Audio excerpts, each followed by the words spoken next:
میرے محترم بزرگوں، دوستوں اور عزیز ساتھیوں، آج جو میں آپ لوگوں کے سامنے مختصر طور پر کچھ چند باتیں عرض کروں گا، وہ عرض کروں گا روزے سے متعلق۔ دیکھیں، اللہ تبارک و تعالیٰ نے قرآن کریم میں جو ایک آیت ہے سورہ بقرہ کی، یا ایھا الذین آمنوا کتب علیکم الصیام کما کتب علی الذین من قبلکم لعلکم تتقون۔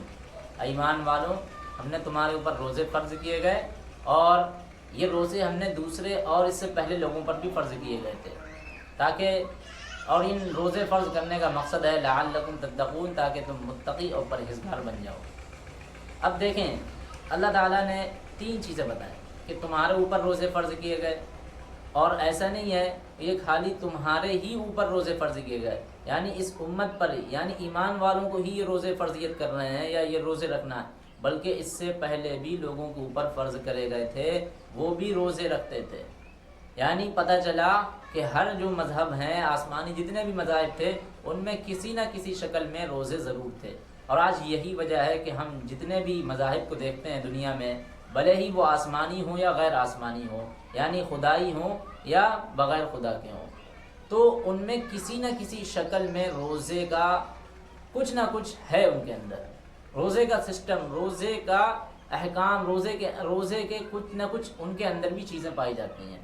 دیکھیں، آپ برادران وطن ہیں، ان کے ہاں جو 9 درگے ہوتے ہیں اس میں روزے رکھتے ہیں، بھلے ہی یہ کھانے پینے کی شکل میں روزے رکھتے ہوں، مگر یہ بھی ان کو جو ہے نا نام کیا دیتے ہیں، صوم کے نام سے ہی پکارتے ہیں، یعنی مون فطر کے نام سے ہی ان کو جانتے ہیں۔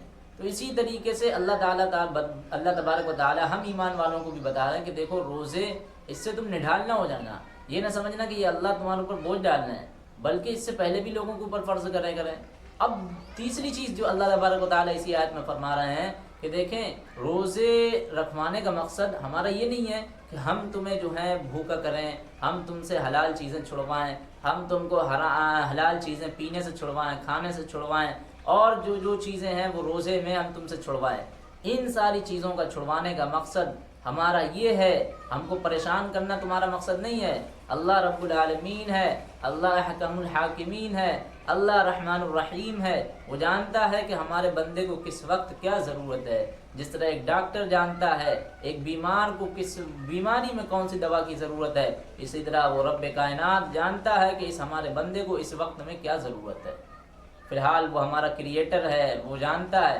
جس طرح ایک ماں اپنے بچے کو روتا ہوا دیکھنا نہیں چاہتی ہے، اس کے آنسو سے، اس کے چشمان سے گرتے ہوئے آنسو اس کو دیکھنا گوارا نہیں ہوتے ہیں، لیکن جب یہی بچہ بیمار پڑ جائے اور بیمار ہونے کے بعد جب ڈاکٹر کے پاس جاتا ہے، جب ڈاکٹر اس کو کڑوی سے کڑوی دوائیاں دیتا ہے، تو پھر آپ مجھے بتائیں، یہ ماں اس بچے کو کڑوی دوا پلاتی ہے یا نہیں پلاتی ہے؟ وہ بچہ روتا ہے یا نہیں روتا ہے؟ وہ بچہ پینا نہیں چاہتا ہے نا، لیکن یہ ماں چاہتی ہے کہ یہ بچہ پی لے، اس کو، تاکہ ایک نئی سانس آ جائے، ایک نئی اس کو خوشی ہو جائے، ایک اس کو نئی طمانینت مل جائے۔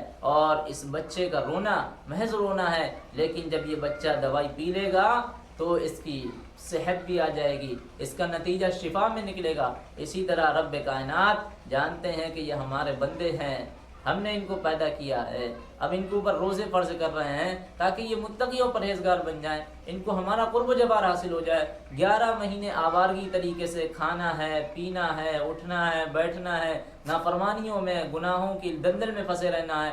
ارے 1 مہینہ دے دیتے ہیں ان کو، روزے رکھ لو تاکہ تم ہمارا قرب و جوار حاصل کر لو۔ تو اللہ تبارک و تعالیٰ نے روزے فرض کر دیے لعلکم تتقون، تاکہ تم متقی اور پرہیزگار بن جاؤ۔ دیکھیں، تقویٰ کہتے ہیں ہر معصیت، معمولی سے غیر معمولی سے گناہ کو کرنے سے بچ جانا، اور غیر معمولی نیکی کو انجام دے دینا، اور خشیت الہی کو پیدا کر لینا۔ جس طرح رمضان میں ہمارے اندر خشیت الہی ہے، خوف الہی ہے کہ ہم جو ہے جا کر کے ٹوٹی پر ہم جو ہے وضو کرتے وقت پانی بھی نہیں اتار سکتے ہیں، کیونکہ ہمیں پتہ ہوتا ہے کہ اللہ حاضر و ناظر ہے۔ اسی طرح ہمیں یقین ہو جائے غیر رمضان میں بھی کہ ہم گناہ کرتے وقت ہمیں یقین ہو جائے اور ہمارے دل سے یہ جو ہے احساس پھوٹنے لگے کہ اللہ حاضر و ناظر رمضان میں بھی تھا، روزے میں بھی تھا، اسی طرح آج بھی اللہ حاضر و ناظر ہے۔ جب ہمارے اندر یہ یقین آئے گا، یہ پھوٹے گا، تو پھر ہم تقویٰ کے اور قریب ہوں گے، ہم مزید اللہ کے قرب جوار میں حاصل ہوتے چلے جائیں گے، قریب ہوتے چلے جائیں گے، اور اللہ ہمیں اپنا دوست بنا لے گا، اللہ ہمیں اپنا ولی بنا لے گا۔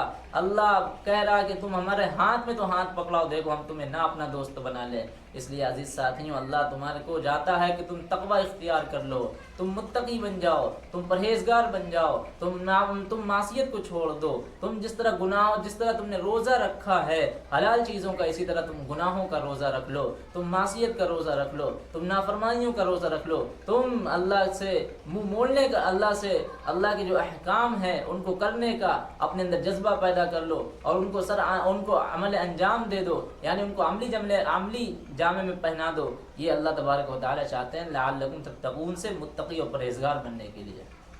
اس لیے عزیز ساتھیوں، یہ نہ سمجھو کہ اللہ کے خزانے میں کیا کمی ہو گئی ہے جو ہمیں 1 مہینے کے روزے رکھوا رہا ہے، اور وہ ہمارا کریٹر ہے، وہ جانتا ہے کیا چاہیے ان کو۔ تو یاد رکھو لعلکم تتقون، متقی اور پرہیزگار بن جاؤ۔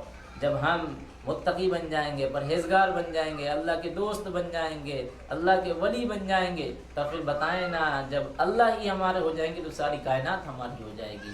ہم اس سے جو چاہیں گے وہ مانگیں گے، ہم اس سے جو کہیں گے وہ کرے گا وہ رب۔ اگر ہم اس سے کہیں گے یا رب ہماری دعاؤں کو قبول کر لے، وہ ہماری دعاؤں کو قبول کرے گا۔ یا رب ہمارے اوپر سے ظالم بادشاہ مسلط ہیں، ان کو ہٹا دے، تو وہ ان کو ہٹا دے گا، ہماری دعاؤں کو قبول کر لے گا۔ غرض ہمیں راحت و آسانی دیتا چلا جائے گا، ہمیں مشکلات سے نکالتا چلا جائے گا، جس طرح قرآن کریم میں تعریف ہوئی نہیں ہے متقی لوگوں کی، وَلْيَتَّقِ اللَّهَ رَبَّهُ مَخْرَجًا وَيَرْزُقْهُ مِنْ حَيْثُ لَا يَحْتَسِبُ، کہ متقی جو لوگ ہوتے ہیں اللہ ان کی جو ہے تنگی میں آسانی پیدا کر دیتا ہے، مشکلات میں آسانیاں پیدا کر دیتا ہے، غموں میں ان کے راحت و سکون پیدا کر دیتا ہے۔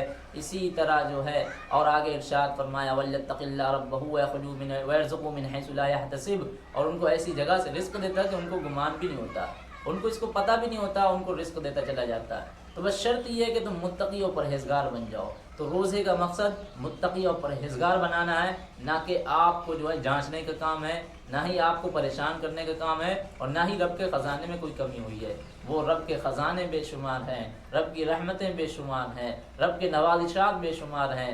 ارے اس کا خزانہ کوئی بادشاہوں والا خزانہ نہیں ہے، اس کا خزانہ کوئی جو ہے پردھان منتریوں والا خزانہ نہیں ہے، اس کا خزانہ کوئی ملک و ملت کا خزانہ نہیں ہے۔ ارے وہ خزانہ ہے کہ اس خزانے کے بارے میں بھی ہم تصور نہیں کر سکتے ہیں۔ اس لیے عزیز ساتھیوں، روزے کا جو اصل مقصد ہے وہ لعلکم تتقون ہے، تم کو متقی اور پرہیزگار بنانے کا مقصد ہے، اور کچھ نہیں ہے۔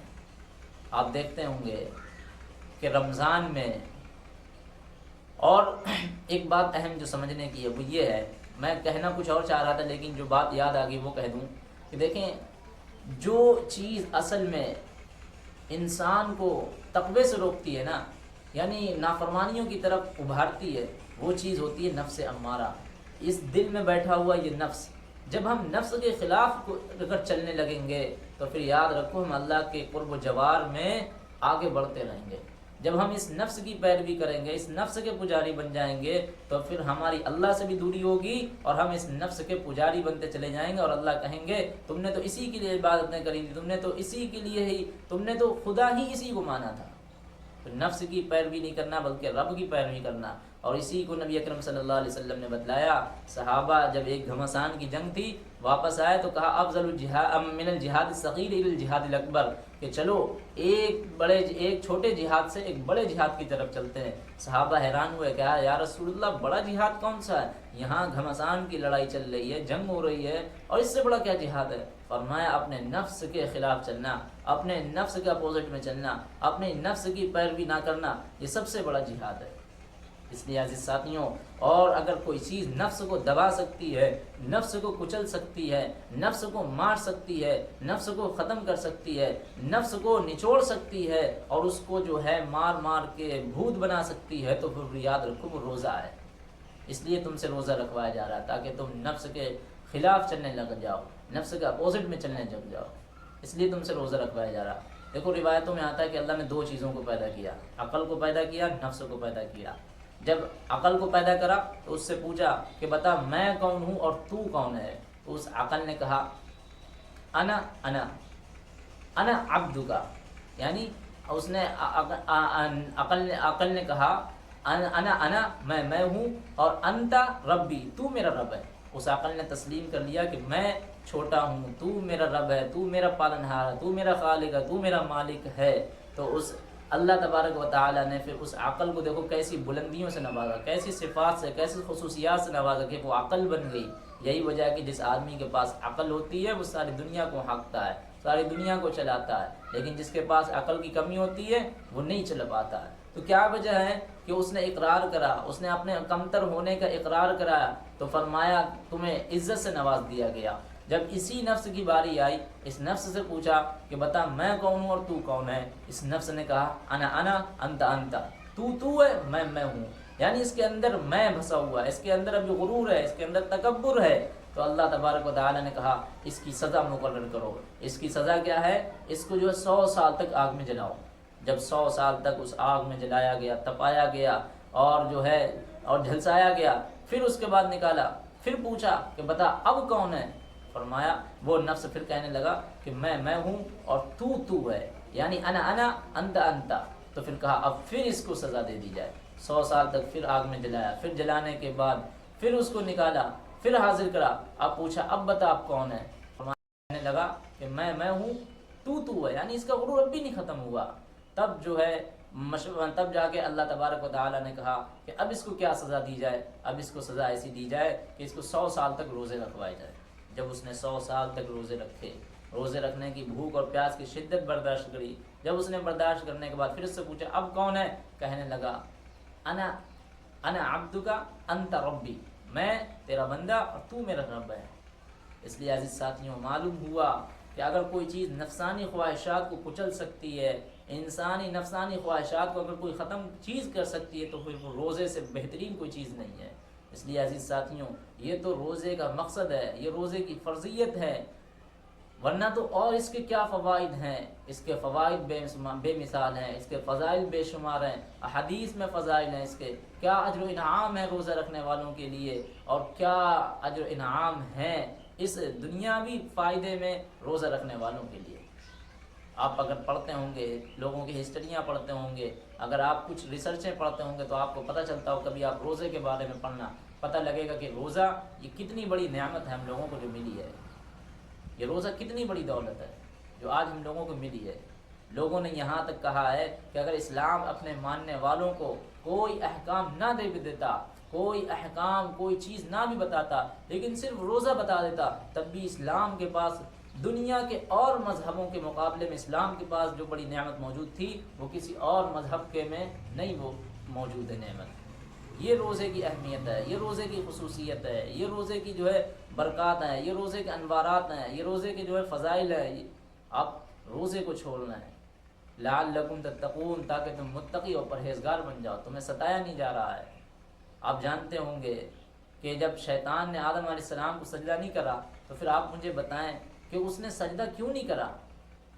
اس کو کس شیطان نے بہکایا؟ وہ بھی تو عبادت گزار تھا، وہ بھی تو تہجد گزار تھا، وہ بھی تو نیک تھا، وہ بھی تو اللہ کا بہت بڑا جو ہے فرشتوں کا سردار تھا، لیکن اس کے باوجود آپ مجھے بتائیں اس کو کس چیز نے بہکایا، کس چیز نے اس کو ہٹایا؟ فرمایا اس کو جو ہٹایا گیا وہ اس کو اس کے نفسانی خواہش نے ہٹایا، یعنی نفس امارہ نے اس کو ہٹایا۔ معلوم چلا کہ روزہ رکھنے سے انسان جو ہے نفس امارہ کے خلاف چلتا ہے۔ یہی وجہ ہے کہ جب ہم روزے رکھتے ہیں تو ہم معصیت کے کام ہم سے بہت کم ہوتے ہیں۔ یعنی ایک عام آدمی 11 مہینوں میں شراب پینے والا، جوا کھیلنے والا، سٹا لگانے والا آدمی بھی روزے کی برکت سے، روزے کی وجہ سے ان بڑے بڑے گناہوں کو انجام دینے سے رک جاتا ہے، یعنی اپنے نفس کے خلاف چلا جاتا ہے۔ اور یہی چیز مقصود ہے اسلام میں کہ اب سب سے افضل جو جہاد کرنے والا ہے وہ اپنے نفس کے خلاف لڑنے والا ہے۔ عزیز ساتھیوں یہ روزے کا مقصد ہے۔ اللہ تعالی ہم لوگوں کو کہنے سننے سے اعلی عمل کرنے کی توفیق عطا فرمائے، آمین۔ اور صحیح روزے کا مقصد حاصل کرنے کی توفیق عطا فرمائے، اور حصول مقصد اور روزے کا مقصد حاصل کرنے کی توفیق عطا فرمائے، آمین۔